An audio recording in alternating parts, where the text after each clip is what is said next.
फुटाइदिनु भयो मेरो बुढा।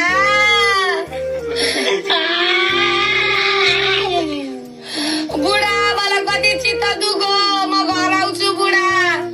म बोजूसँग बस्दिनँ, मलाई बोजूले बटुकोले हानो। आँसु पनि आउँदैन।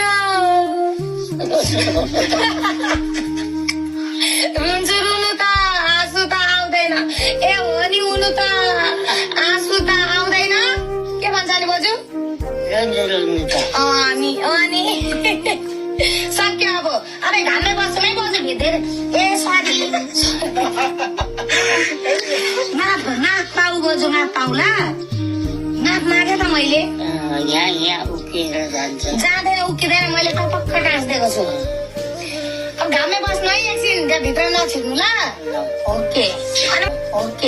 अनि मैले सुने त पादेको होइन के पाराको त अनि? छ्या